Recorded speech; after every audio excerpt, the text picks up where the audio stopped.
अस्सलाम वालेकुम व्यूअर्स। मैं उम्मीद करती हूँ आप सब ठीक होंगे। आपको मेरा चैनल सब्सक्राइब कर रहे हैं आप तेज़ी के साथ। I am very much thankful to you क्योंकि आज मैं एक नए सेगमेंट के साथ आपके सामने आई हूँ।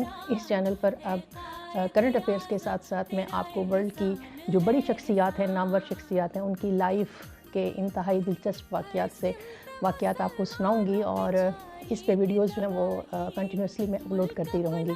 तो जिन्होंने अभी तक मेरा चैनल सब्सक्राइब नहीं किया वो चैनल सब्सक्राइब कर लें ताकि वो इन दिलचस्प वीडियोस को सुन सकें और देख सकें। व्यूअर्स, इस सिलसिले में मैंने सबसे पहले जिस लीडर का इंतखाब किया वो हमारे बानी पाकिस्तान मोहम्मद अली जिन्ना है। मेरा ये फ़र्ज़ भी था और मेरा ये हक़ भी बनता है, मेरा ये फ़र्ज़ भी बनता है कि मोहम्मद अली जिन्ना की ज़िंदगी के दिलचस्प वाक़यात को सबसे पहले मैं अपने चैनल से स्टार्ट करूँ। क्योंकि मोहम्मद अली जिन्ना वो हस्ती हैं, वो शख्सियत हैं जिन्होंने हमें पाकिस्तान दिया, किराए पर नहीं बल्कि अपना घर बना के दिया, जिसके दिफा की ज़िम्मेदारी सिर्फ़ अफ़वाज पाकिस्तान पे नहीं बल्कि हर शहरी पर है, हर पाकिस्तानी पर है कि वो इसका दिफा अपने अपने महाज पर करें।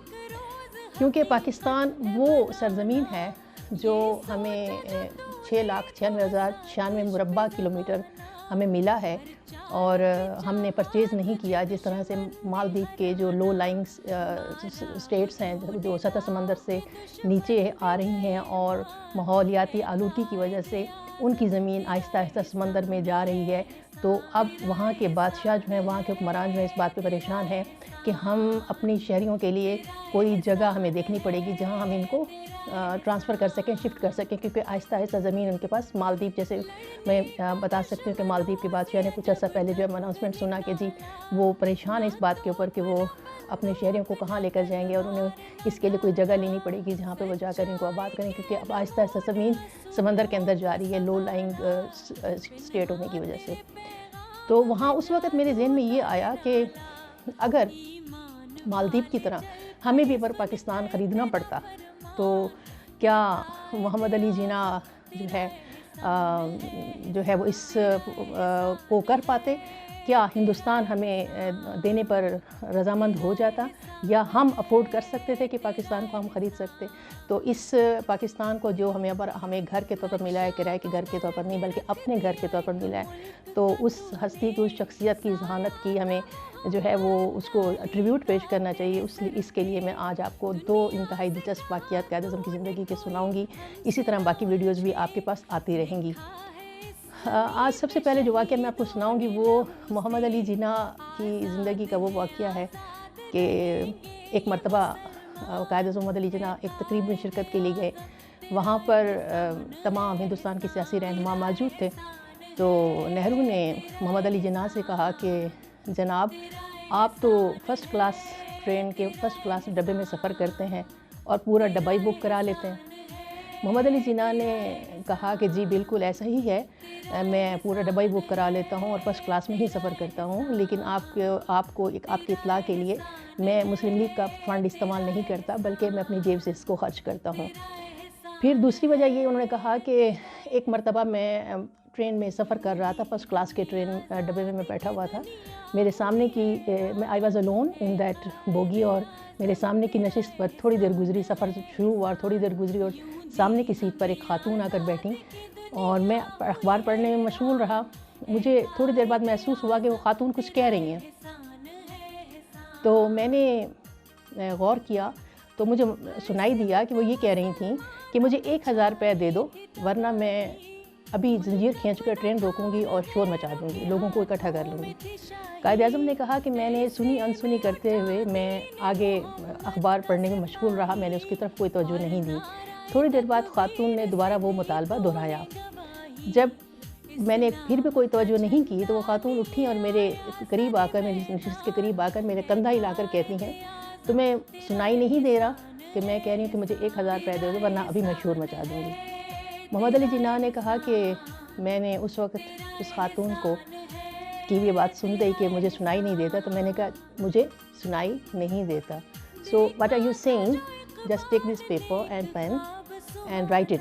जो कुछ बोल रही हो एक कागज़ पेन लो और इस पर लिख दो।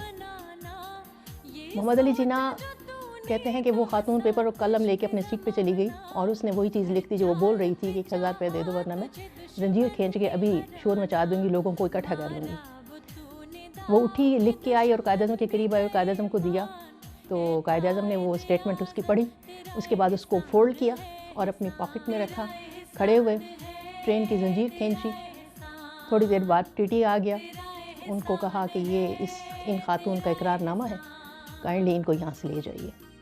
اس کے بعد محمد علی جناح نے تقریب کے شرکاء سے یہ کہا کہ اس دن کے بعد سے میں نے یہ تہیہ کر لیا کہ instead of buying one ticket I will buy the whole bogie,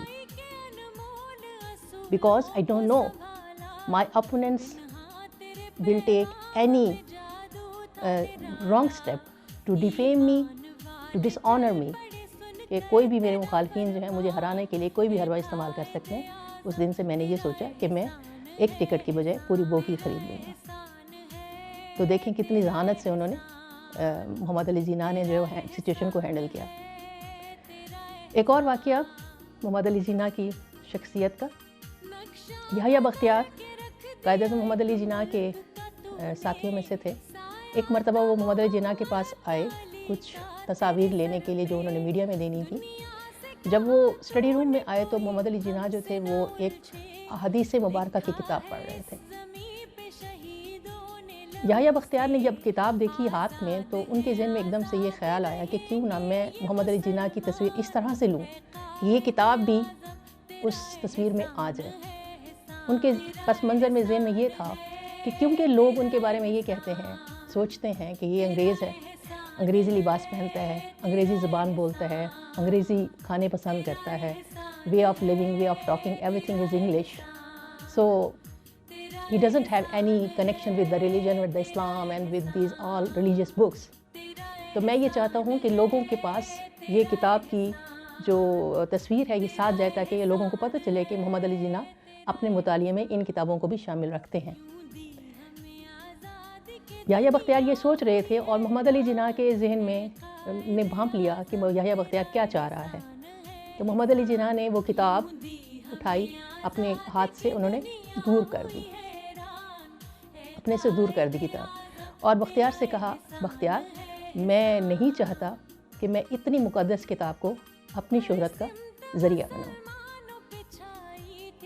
دیکھیں ہمارے لیڈر کی شان کہ وہ اتنے فیمس تھے، اتنے مشہور تھے، بانی پاکستان بن چکے تھے، لیکن اس کے باوجود بھی انہوں نے اس کتاب کو اپنے لیے استعمال کرنا غیر اخلاقی، غیر اسلامی سمجھا، یعنی شوئزم کہ وہ قطن قائل نہیں تھے، وہ جو تھے وہ وہی ظاہر کرتے تھے۔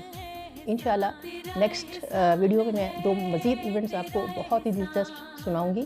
میں امید کرتی ہوں آپ کو میری یہ کوشش، یہ کاوش پسند آئی ہوگی۔ اپنے رائے سے آگاہ کیجیے گا اور سبسکرائب بھی کر لیجیے گا چینل کو، اپنے کمنٹس دیجیے گا۔ Thank you very much. Pakistan زندہ باد۔